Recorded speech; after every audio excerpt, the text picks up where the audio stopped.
Previously on the Lupe Fuentes Experience. Where white supremacy really plays a role in keeping us out of generational wealth. And so the clothing is also countering that white supremacy idea that we cannot be, that I as a mujer, that I as a Chicana cannot be in fashion, and that I cannot be in male dominated streetwear.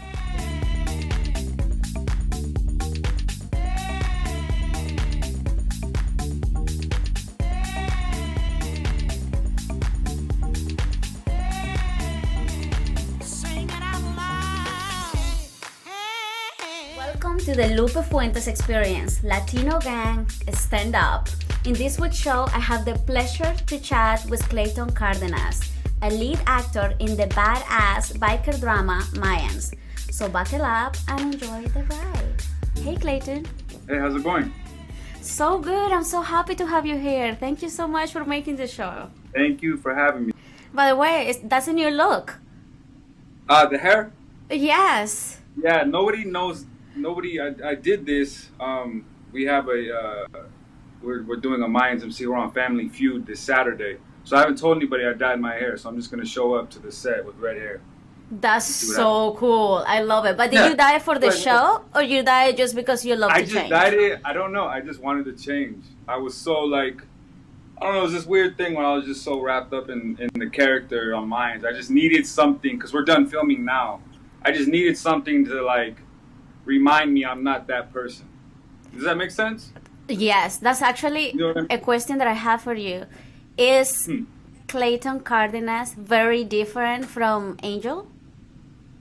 I think there's I think in any acting job that you do, and that person that you're portraying is a piece of you, just accentuated. So I think there's pieces of Angel that me, myself, Clayton is very much like. I'm very, I lead with my emotions. I'm very passionate, impulsive. So I think all those really get to play with Angel a lot. So I mean, I think Angel's really cool on TV. I think he's a lot cooler than me than I am in real life. So that's probably as close as similar as it gets. What about the bikes? I love the bikes. I think it's such a hard element of the show. And did you ride bikes before the show? I didn't. I had started when I was younger. My family and I, we rode dirt bikes and how do you say, quads? You know what quads are? Yes. Four-wheelers. We would ride those out in the sand dunes in Arizona and Southern California. So I knew how to ride those. But a Harley bike, that's a whole other get down. What's different? They're almost 1,000. Oh man, they're almost 1,000 pounds. First You're of all, kidding me. Of the bike. Oh, it's insane. The weight of the bike alone is it's intimidating. It's very intimidating, especially the sound of it is intimidating. And so even to turn the bike was a challenge. It takes a lot of weight distribution. But no, a lot of us didn't ride. I think one or two guys on the cast had ridden bikes before, but a lot of us did not. And there was a lot of crashing, and there was a lot of falling down. Yes. So. Oh yeah. Oh my God! So did the bike fell on you at some point? Not on me, but there was a time where, and it's on video somewhere. Somebody has this somewhere on video, and it shows me I'm having trouble starting the bike, and all of a sudden I start the bike. And I excel, and I'm driving straight into a big ass semi truck, and at the last second, I veer off to the right, and the camera touches the people that were watching me. Everybody was just deathly fucking afraid that I was gonna kill myself. Oh my God! Yeah, that was the time. That was an experience for me. So, do you love bikes now? Well, I love them now. Now, when I first used to hear the sound of bikes, it used to annoy the shit out of me. Hearing that roar, and that was so annoying to me. But now I love it. I love riding. I have a bike. What bike do you have? I have one that's very similar to the one I have on the show. It's a Harley Road King, and very similar. The color is different, but the ape hangers are the same. The big ass handlebars, and It's very similar, and I love riding. I love riding, like especially along the coast and down Whittier. But like for Latinos, it's really dope, especially if you're from Southern Cali. Like everybody knows about Whittier Boulevard. And so every Sunday you go ride and you go show off your bike and show off your car. What kind of car you got? A low rider or what do they call? They call them bombs out here. So yeah, you kind of just strutting your stuff out here. So being, having Latino background, being Latino, have you always been into like lowrider culture? I was early on. I was fascinated by it, and I looked up to it. I looked up to the homies that were all into that. And then I think in my teens I kind of got out of it. I don't know why. I did. I think I was just more interested in other things. What were you interested in growing up? I was really into sports. Really? I was really into sports. I played football in college. I played all the sports in high school. What position? What position in college? I played tight end. Okay. Yeah, I played tight end. And, I went to the University of New Mexico, and I played out there. But I wasn't built to play sports. I remember my first day at practice at New Mexico. I remember the very first day, the very first practice, I got hit so fucking hard. I remember the very first play, and I remember I was like, I don't think I want to play football anymore. Like it's dangerous. It's dangerous. You could really get hurt out here. And I remember, I knew I was in trouble because I was like, wow, this is the first day, and I'm already feeling like this. I knew right then. I was like, I'm not ready for this game. It's a different mentality, sports and especially contact sports. It's a whole fucking way of thinking. It's I wasn't prepared for it. I wasn't really into it. So how did you get into acting? I'm so curious. Man, that was a trip. After I think a lot of athletes go through this, especially college athletes, especially if you're not good enough to go play professionally. I think once your career ends, you're kind of in this limbo because, your whole life you have prepared to play this one sport. You sacrificed everything. You gave everything to this fucking sport, to these coaches, to your teammates. And then, if you don't go pro, it's like, what do you do now? You don't have any, I wasn't training to do any other type of job. So I think a lot of athletes go through what I went through. And there was just 2 or 3 years of I was just drinking heavy and I was doing a lot of drugs. And really soul searching in your own way. For sure. Oh yeah, that's a better way to put it. For sure I was. And I was trying a bunch of different things and I was hanging around a group that wasn't good for me and I was just at this really low point. And this funny thing happened. I was at this bar and one of my homegirls, she was a bartender there and I was literally passed out on the bar. And she's like, hey, I want you to come with me tonight. She's like, I'm about to get off in an hour. I want you to come with me. I was like, all right, cool.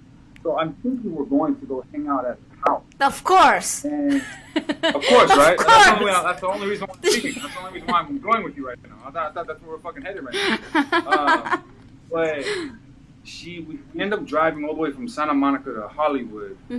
And I remember she's taking me up these stairs, and I'm realizing, oh, this is not her fucking house. I'm going into some building, and it was this acting studio. Wow. And so I follow her into this acting studio. I'm like, fuck, I'm already here. I might as well just sit and see what this is.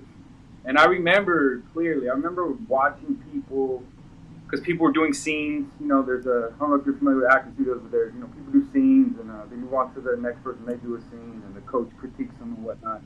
But I remember watching these people do these scenes, and I remember them emoting, crying and shit, or yelling, and being very emotional.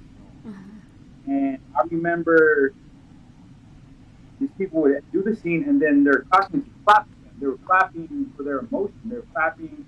They were first of all, they weren't laughing. Wow. Yes. And that was big for me. That was a huge thing. I was like, wow, these people are emoting freely, and they're not being condemned. People aren't making fun Judgmental. of Yeah, the people are not them. judging People are not them. being- Yeah, I was like, holy shit, I've been looking for something like that my whole fucking life. Yes. I was like, I looked for that. And so finally I realized I'm around these people who wouldn't make fun of me. And that was huge. Especially coming from a Latino background, right? Because for sure. we don't have those. Machismo. Yes, we don't Told to see hide that. Emotion. Yeah, you put don't show emotion, don't cry. Yes. Like, what are you doing? Toughen up, be a man. We hear that shit all the time, and like that's a toxic environment. Yes. I realized as I got older. You know what I mean? So that was it. I started acting. I started acting in 2010. I booked my first big job, which was it's a show called American Crime. It was on ABC. And I was a recurring guest star, and that started my fucking career. It started my career, and then right after that, I got into Mayans, and that was it. I've been on fire ever since. Wow, I mean that it's been such an amazing journey of yours, and to see grow step by step with every role is so amazing. How do you approach a role when you first get it, to get into that character? How do you work? The first thing I do is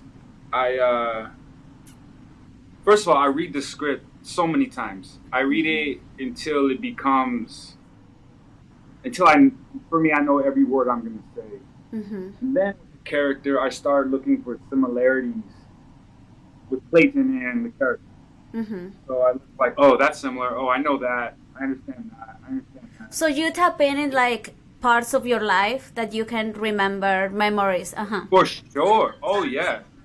And I bank on that. I'm like, and I count on myself. I'm like, I've lived enough life to where I can understand what that character's going through, or something like it. Like it doesn't have to be necessarily the exact thing that character's going through, but have I lived through a feeling in my life that's similar to what this character's trying to portray? And honestly, like I've lived enough life where I'm like, yeah, I could understand that. So I try to make the character as real as possible to me in my head. And then once I'm able to do that, I get very comfortable. And then after I get that down in a character, I started looking at the physical attributes of this character and things like that, or how the voice sounds, voice dictation, all those kinds of things. For Mayans, especially the last season, you got so ripped, like. So tell me a little bit about that process. Well, what happened? So at the end of season 2, the show creator, he hits me up. He's like, "Hey, bro, like, you're gonna be doing a lot of sex scenes this year." You're kidding? He said that? Oh, he told me. He's like, and like network people, they can't tell you like, hey, you need to get in shape. Like that's a fucking HR disaster. Really? Right? I have no idea. They can say that. They can say it in like so many ways. So they have to be like super politically correct. Very politically correct. Yeah. So they say things like, hey, you're going to be on camera naked a lot. So, Yay. So it's like they're kind of saying like, yeah, you want to be in shape, dude. So in so many ways, they kind of told me that was going to be happening a lot. Like I was just going to be naked a lot, and I'm totally comfortable being naked. But they wanted to like what they saw. So I got a trainer, and thankfully the pandemic timing like gave me even more time to get in shape, and we hit it hard. Like I started working out 3 times a day. 3 times. Oh my God, yes. Cardio in the morning. I have a like a Peloton type of bike, and so the goal was to do what we did. We did like a 60 minutes fasted cardio with the sauna suit on, and then and then you go stretch, and then we go lift weights midday, and then at night, like around 8 or 9 p.m., like after your last meal, you do cardio again for an hour. So I was fucking doing this 5-6 days a week, killing myself. God. Exactly, but do you feel like super tired from this? I feel extremely tired, Lupe. Are you serious? Oh my God, it's fucking insane. Yeah, that's what I mean. I'm like on top of, acting and doing all your work, and then having to like change your body drastically like this. It's incredible. That was the hardest part, you know. And it's like, you know, people look at actors and they think like, oh, you guys have such a good life and, you know, easy life. Like, little do they know, like all the, like, you know, shit like that we do to get ready for these roles. But I can't complain, you know. Like, they pay me money and they feed me. Like, I'm doing fine. Doing fine. Yeah, you're living the dream. I mean, I'm living definitely. the fucking dream. It's a trip. An amazing. Yes, it's a trip. I mean, how is it from going from, you know, being a regular person to being somebody so recognizable in LA? How is that experience? Yeah. It's I forget sometimes. And I know that sounds corny and cheesy, but literally I forget that I'm on TV sometimes. And there'll be times where like, and I've had to get over this, but like there'll be times where like some dude will just be staring at me. And you're like, what's wrong with you? What the fuck? Oh, yo, we got a problem? Like, what's good? And like I have to remember, like, no, he recognizes me like from TV. And I'm like, oh, I have to like check myself. And one of my co-stars, he taught me this lesson because I asked him about this. I was like, how do you know if you're getting hit up, or how do you know if somebody recognizes you? Like, how do you know? And he told me, his name is Emilio Rivera. He told me, he's like, hey, homie, smile, regardless. If you think they're trying to fight you, or you think they're a fan, you can never go wrong with smiling at a person. What do you think could be good tips to give up-and-coming Latino actors in Hollywood? First of all, I say, watch your favorite actors. Study your favorite actors. Watch how they attack the and this is what I do. I watch TV and film differently now. Like, I'll see a scene, I'll watch my favorite actor, and I'll see them doing dialogue, and then I'll see them, you know, I'm watching TV screen. And then what I do is, like, I'll rewatch it again, and I'll imagine the words on the page that they're doing. I'll see, like, the script. And, like, as I'm doing that, like, it makes it more real. So it's like I ask myself, okay, would I do the scene the same way? Would I absorb the information the same way? So what I tell actors, study your favorite actors. Read a lot of scripts. Read a lot of plays. Right? Just reading a lot, it makes you understand like a lot of information. Also, there's these things that we get if you're doing like a big season, say for Mayans, for instance, we get this thing called a one-liner, right? It's a breakdown of all this shit we're gonna shoot for the next 3 weeks. So I could I'll look at the one-liner and I'll see, okay, I'll have a big scene in 2 weeks. I have a big monologue that's like 3 pages, and I'm gonna start working on that now. You know, some people don't do that. Some people just like, you know, they show up on the day of shooting and they're like, oh shit, I have to do this. Like, no, you don't make it hard on yourself. So, learn what a call sheet is. Learn what a one. Read a lot. Be prepared, pretty much. Be prepared. You know, and you're surprised like how many people are not prepared. Really, huh? It's a trip. How many people don't know their lines, by the way? That's like that's the most in Hollywood. Fucking Hollywood. Some of your favorite actors, I guarantee you, do not know their lines, and they're getting paid a lot of money. They're getting paid. So what do you do when an actor doesn't know a line? What do they do? They just listen. I've learned to like. There's a difference between an actor like is nervous and they forget a line, but it's very obvious when an actor just didn't even prepare. And like, I don't know, like on our show on Mayans, like we will say something to you. We will make, I don't want to say make you not feel welcome, but we'll make you feel like you should have been doing your work. You know, because all of our guys, all of our cast are very prepared. Everybody knows their lines. They probably know your lines too. That's how well prepared they are over there. So we just like, you know, we kind of give the person the stink eye, you know, but and once we kind of give them that eye, it kind of like forces them to get their shit together. Do you speak Spanish? Yeah, a little bit. Yeah? Say something in Spanish for me. ¿Cómo te llamas, Lupe? Pues me llamo Lupe Fuentes, cariño. Lupe Fuentes? Sí. So, now that we're talking about getting prepared and actors and Hollywood, who is somebody that you look up to in terms of acting and the career they have had? I have a few favorite actors. I'm a big fan of Tom Hardy. Huge fan. and I really love the roles that he chooses for himself, and like just the trajectory of his career has been very admirable to me. And he always puts himself in positions where he looks really good. Sometimes actors get put in positions where they don't want to be on the film, they do it for money or for a variety of reasons. But he always puts himself in a position to always win. I've also really become a fan of Robert Pattinson. Yes. You know who that is?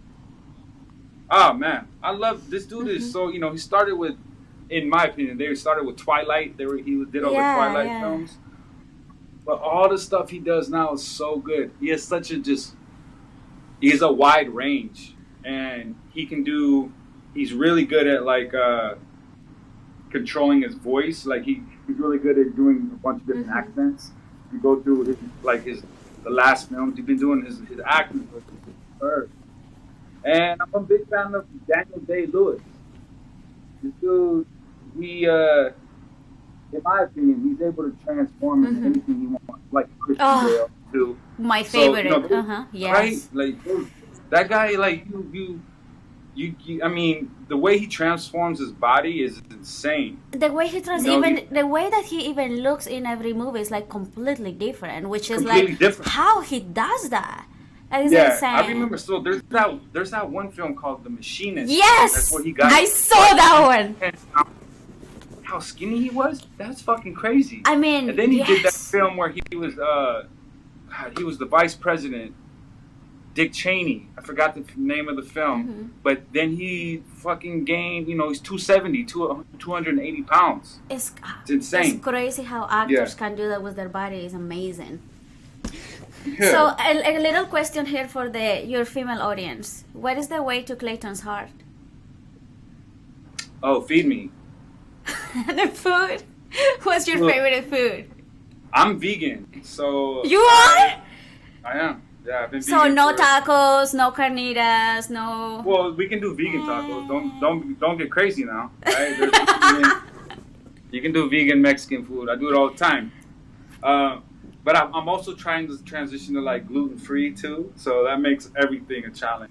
So super healthy. I love super healthy. I love super clean.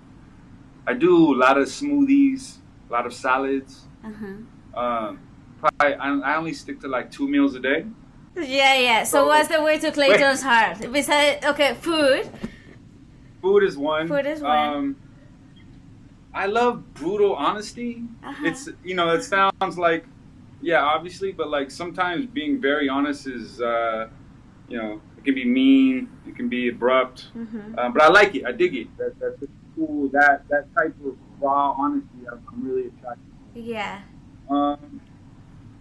Taking care of yourself, I think that's always a standard. I feel like if I'm taking care of myself, I would like it to be reciprocated. Yes. And it says a lot about the person, right? If they don't take care of themselves, it's like, okay, you don't love yourself, you don't appreciate what you have. Yeah, I get it. Exactly. I feel like that should be a standard, and just like, I don't want to stress too much on the physicality, but like, working out, taking care of yourself, eating right. I like people with good manners. That's a big thing for me. Respectful, nice girls. Yeah, you would be surprised, like, how many people don't have good manners. Simply, Really?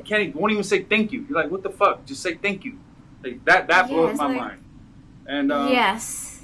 Yeah. And just being fucking kind. And you can tell a lot by a person, how they treat their waiter and staff and whatnot. So that's really big for me. It's a big turn off when they are rude or they feel like they're way better than I'm not down with that. I used to be a waiter. I did all that shit. So exactly. I know the feeling. Oh my god. So what about physically? What's your type? Man, you're gonna get me in trouble. That's like the type that I don't describe. Everybody's gonna be like, okay, dick, you don't like. I know, you're right. I like.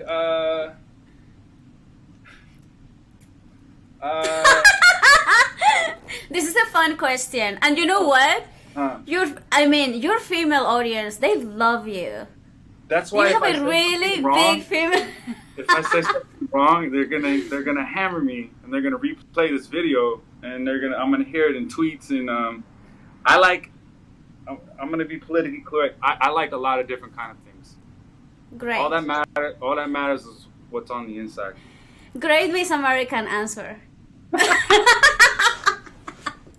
What do you want me to say? You know what? Let's just leave that there. Let's just leave that there. I'll text you the answer. And, all right, it'll be more private. What type of music do you like? It's a trip. I grew up on hip hop and rap and house, all that kind of shit. And then, as I've gotten older, I've gotten really into like a lot of classical music. Nice. Yeah. For me, why I love classical is because, let me start with this. I started listening to like rap when I was really young, and I wasn't really listening to the lyrics. You know, I like the beat, I like moving my body to it, and I really listened to lyrics. And as I got older, I started listening to lyrics. I'm like, oh my God, these fucking lyrics, like it's toxic. You know, this constant negative messaging like that does something to you, even if you're non-conscious of it. You know, definitely, so you're learning. You're learning, and it's affecting you. It's affecting your mind somehow. So once that started happening, I started listening to music that just didn't have lyrics, and I fell in love with classical probably about 9 years ago, and it's become just like this thing that I listen to every day now because like I already have a bunch of thoughts in my head, so. It's kind of like just become background music for the thoughts in my head. I totally understand that. I do that all the time, especially now. I almost prefer music without vocals in it. Yeah, same. It's almost like a little soundtrack to my life. It's exactly. Nice. That's exactly how I feel about it. Yes. Okay, so I have another question. Do you ever watch your scenes after you film them? I do. You do. Some people tell me don't do it, but I do, and I've gotten a lot better at this. But I used to count my takes, meaning so in a scene you see it's like a one shot, a single on me like this, and they'll cut to a coverage of a two shot, or they cut to a coverage of a wide. And I used to count in my head. I was like, okay, that was number 5. Like I used to just drive myself crazy with like overthinking my scenes. And are you a perfectionist? Oh, it's to the fucking fault. I can't tell. Oh man, so bad, and it drive me crazy. And little continuity things would drive me insane. Like, oh, my hair was like this on one take, and now it's like little shit like that really got on my nerves. So I've had to learn to like just enjoy the performance and not critique it. But to answer your question, I do watch my work. I watch it because I'm like, okay, I'll never do that again. Or, that's what I was gonna ask. It's like emotionally, because I imagine, you know, you watch your work and you wanna improve or see what you can improve from your performance. But is it emotionally difficult to watch it, afterwards? And for sure, because like you're like, oh, I wish I would have done that different, or I wish I would have looked more calm, and like there's so many different reasons, and that's why a lot of actors tell you do not watch it, because once it's filmed, there's nothing you can do, right? You can't change it, but still you want to somehow learn from it. But still, it's an emotional fucking roller coaster. You drive yourself crazy. You can be like, oh, I'm a piece of shit. I knew I couldn't do that. So it's bad. It's bad. So bad. So, did you ever thought, all those years back when you were, living in LA, just a regular guy, did you ever thought that you were gonna end up here? No, I've gotten asked like something kind of similar, and I had always envisioned, like as a child, I'd always had dreams that I was talking to a bunch of people, and for some reason I thought I was going to be in sports, like I would be on TV talking to a bunch of people. But so I had always envisioned that. I always knew like a lot of people would be listening to me at one time. I didn't know in what way. I didn't know. I just knew that would happen.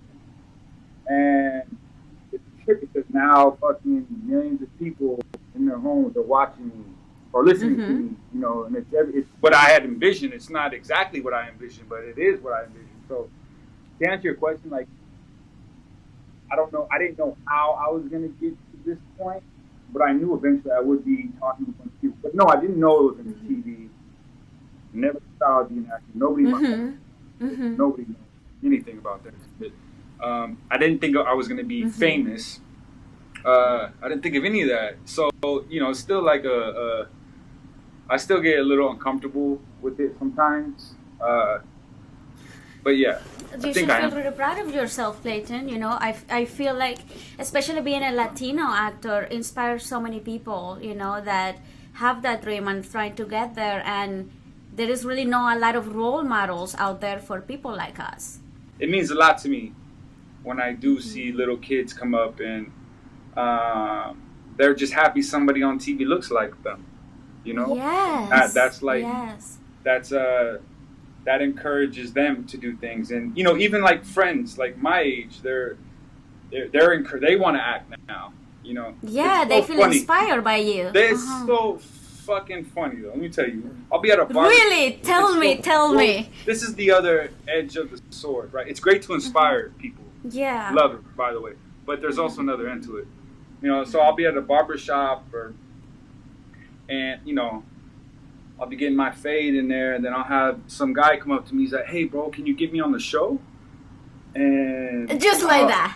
Just like that, right? He's like, and he'll be like, "Yeah, I got tattoos." He's like, "I got tattoos like you." He's like, "Look, we got the same haircut. Like, I got a Harley." And I'm like, "All right." I was like, "Can you act?" And he's this has happened multiple times. And they'll be like, "Oh, acting is the easy part." I'm like, "Wait, what? Acting is the easy part? You guys are fucking insane, dude." But the fact that they even think it's possible, I mean, that's a win. But it's also idiotic for them to think that just because they look like me, you know, that they'll just be on TV all of a sudden. That's insane. It's ludicrous. That's insane, exactly. That's insane. But definitely, I think it's super important that the representation of the Latino culture is growing in Hollywood. How do you think Hollywood could improve that, you know, the representation of Latino culture and just being more inclusive? That's a good question. I think that the executives, the people that, you know, make the money decisions for these type of shows, they have to empower Latino voices to help them form these type of decisions. Or even just have Latinos in the room. Yes. You know, there's, you know, I think Hollywood has tried to do Latino stories before. Some have been successful. A lot have not. And it's because they're trying to tell the story through a white man's lens. Yes. And, you know, that can only work for so long, right? And then it becomes inauthentic. So to answer your question, I feel like more of our not just the actors, the people writing this stuff, the people creating these shows, they have to be Latino. Yes. They have to be informed somewhat of our culture and our community. And once we empower those people, you know, I think it starts to trickle down. So then again, so it's, you know, it's not just people being empowered. It's we have to be better too. And how do you think we can get better at acting, at creating, at being creatives and you know, occupying that space of you know, whether it is in Hollywood, whether it is in music, or whether it is in, you know, painting or whatever else, you know? How do you think we can get there as a race? I think collectively we just have to keep trying more. I think like especially our community is like, we feel like there's only, you know, there's a few good actors, and you know, leave that to them to do it. Like, no, if you want to try acting, try it. And even if you fail the first, writing, it doesn't mean stop. I mean, keep going. Just do. Just do it. And it's like we have to keep inviting these people to do it. I think acting and art for Latino community is still stigmatized. Yes. I remember being young and like I was into art, and they thought I was gay because I was into art. I'm like, what? That's weird. What do you? I mean, that's so wrong. I like art, you know. And so like hearing that in our community, it's like you're already taught like this is not a cool thing to do. So I think it's continuously telling people to keep trying, and for the already established Latino artists to make it to emphasize that for me to emphasize that it is cool to do this.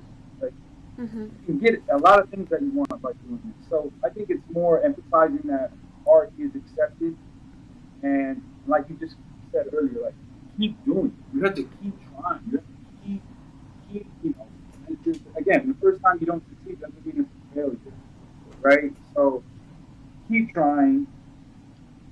I think that is the most important thing.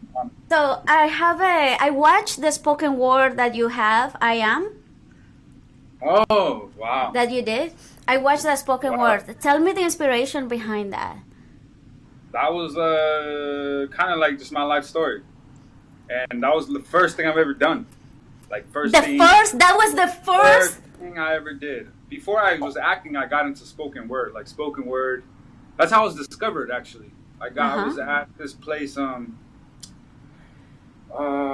it called? It's called the Poetry Lounge, DA Poetry Lounge, and it's at Fairfax High.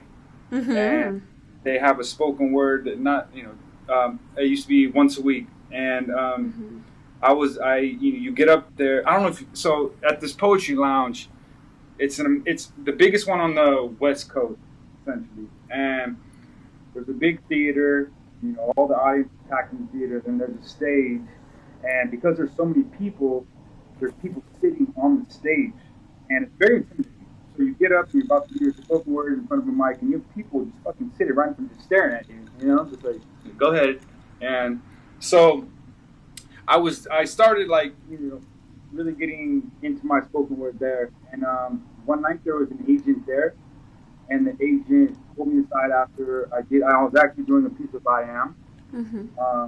And she asked me, she's like, "Do you act?" And I was like, "I do." She's like, "All right, I want you to come to the offices and whatnot." So I went to her office, and they signed me right away. And that's like she was an agent. She was an agent. And that's how I got started. But circling back, I Am was the first thing I've ever done. Oh my God, Clayton! I have to tell you, I was so moved by that Really? piece. Oh, well, thank you. That was It was a beautiful piece, full of emotion. I mean, I felt it so real. So that's your real story. That's your life story. That was my real story. That was like try to encapsulate like my full life into that point, and I try to put it in just to a box of like 8 minutes or whatnot or what it was. But yeah, that was fun. I really enjoyed doing I Am. I was my first like introductory into like filming something. Honestly, the first time I ever been filmed doing something. So yeah, that was a real important piece for me. I've written spoken words after that, but that piece, I think that was like a almost cathartic. Yes. Yeah. Piece, like a healing piece that needed to just be out. And it was a tough watch for some of my family members, You especially being Latino. For sure. Yeah. They're like, "Oh, fucking, that's how you feel, huh? Okay." So yes. I have the same thing with my mom. No worries. Right? Oh my God, yes. I can't imagine. Oh God, yeah. You can tell her nothing. Nothing. Oh, for sure. No, nothing. Right? Nothing. No. So that was tough. But no, thank you. That really like got me going. That really like started it for me. Started the whole expression. Clayton, tell me a secret.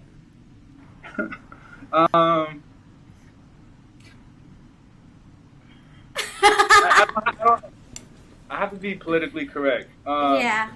I've always wanted to be an astronaut. Is that weird? No, that's so cute. So let me tell you something. So there were, I don't know if you remember this. So about like 4 or 5 years ago, they were talking about they're taking a trip to Mars.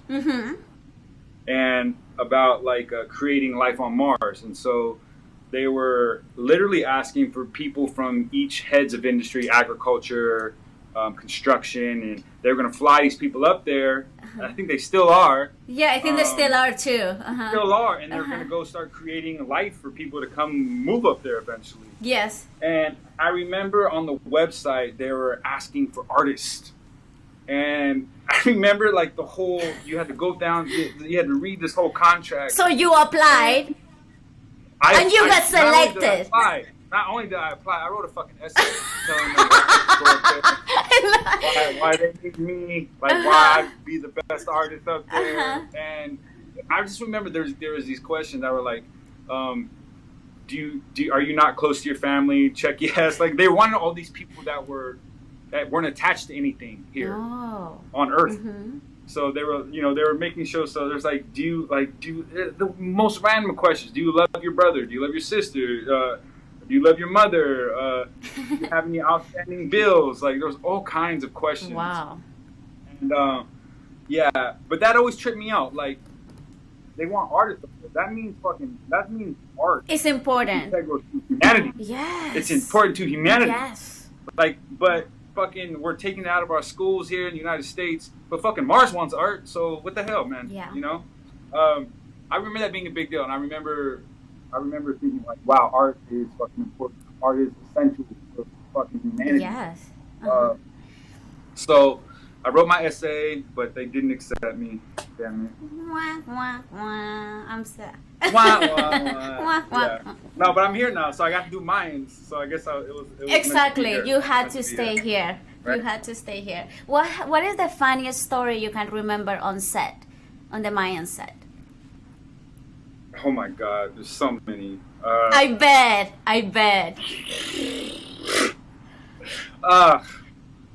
Lupe, I have to like think back. We have a lot of friends, and there's a lot of like scaring. So there's a lot of like scaring. So that is. Who loves to do that, to play pranks on people and scare them? His name is Vincent Rocco Vargas, and he plays the character Gilly.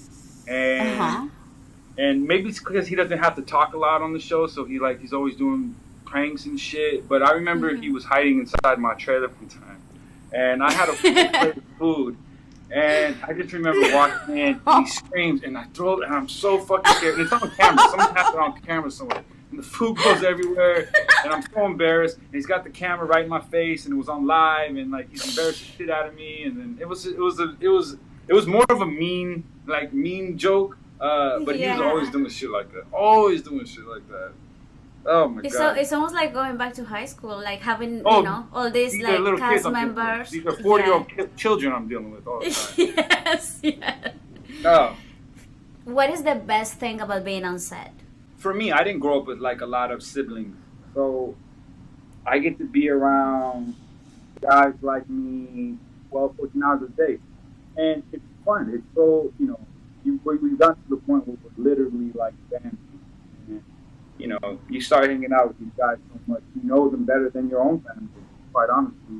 So I think like just hanging out with the guys and the constant pranks and then at the same time, you get to act with these people, and these are very talented people. So yes, and create with them and like push yourself. Yeah, and it's exciting, and it's fun, and it's emotional, and it's just it's familial, and there's just so many emotions that get to go through the day that by the time you end your day with all these guys, you're drained.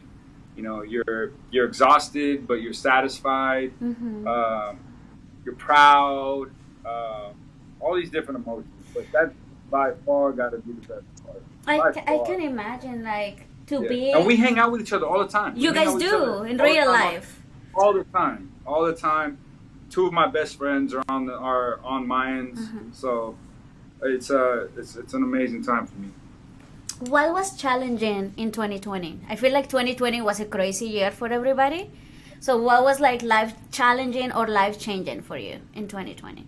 I think there was some financial instability. It's we thought we were gonna work at a certain time, and then when you find out you're not going to work. Yeah. I think there was a lot of fear there, and I really had to be conscious of, all right, how am I spending this money? Where are my funds going to?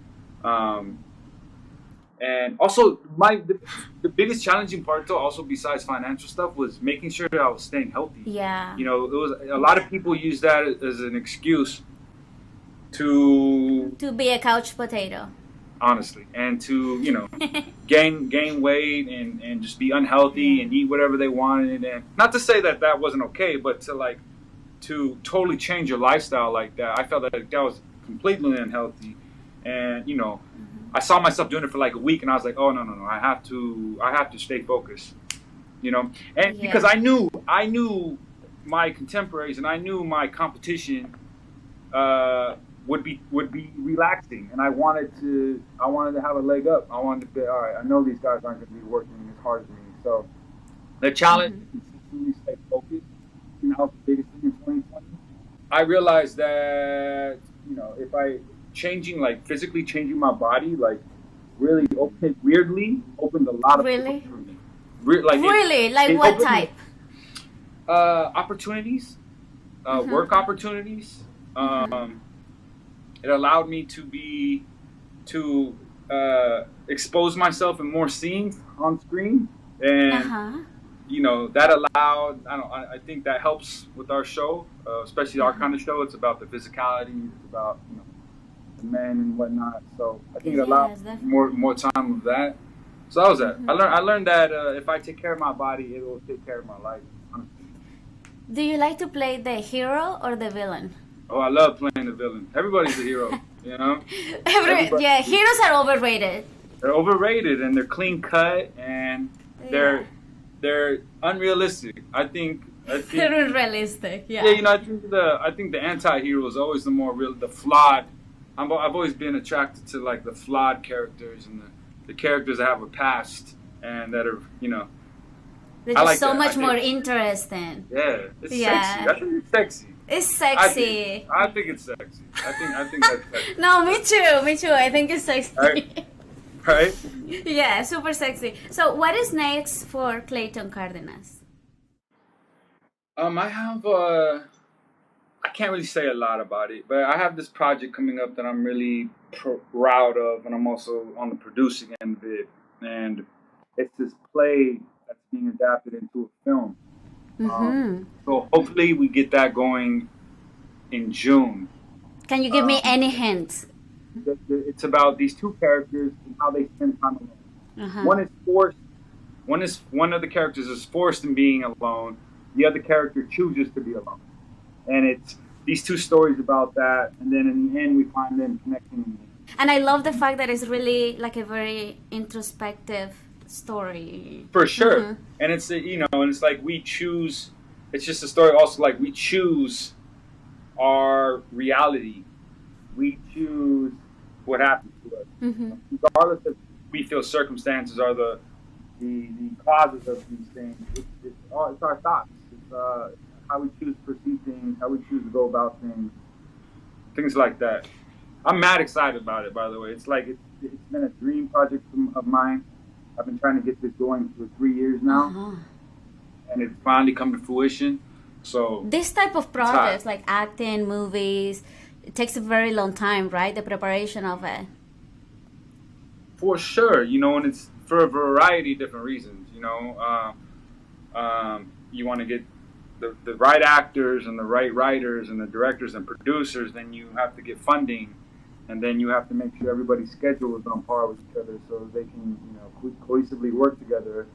And then you have to agree on the work. You have to agree that this writing is correct. There's so many different factors, and you know, a lot of audiences that watch movies, they just see the end product, right? They get to see this awesome film, this awesome TV show, and they don't know anything about the groundwork before.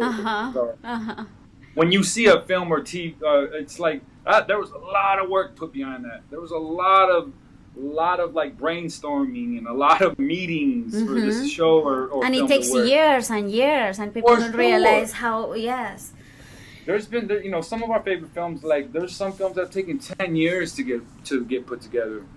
That show Queen's Gambit was 10 years in the making. What? Queen's Gambit, yeah. You know, Heath Ledger was originally supposed to direct that, and yeah. And look where we're at now with this. That is crazy.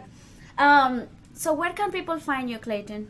You can find me on Instagram at Clayton Cardenas, or Twitter, Cardenas Clayton. Either or, I'm on there. I'm pretty vocal about like what I'm doing throughout the day, and I try to give people an insight of like how I'm doing things. So, and if you don't find me on there, you can probably find me at a gym in LA right now.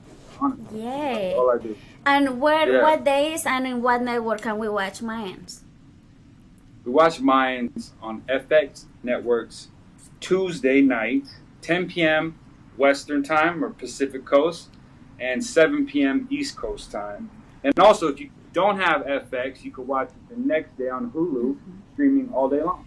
I love it. I love it. Well, thank you so much for being here and for being who you are, and I appreciate you, and yeah, thank you. Thank you so much for hanging out with me and Clayton. Make sure to subscribe so I can see you here next week. Leave a star rating and a review on Apple Podcasts. And don't forget to tell all your friends on social media using #Lupe Fuentes Experience.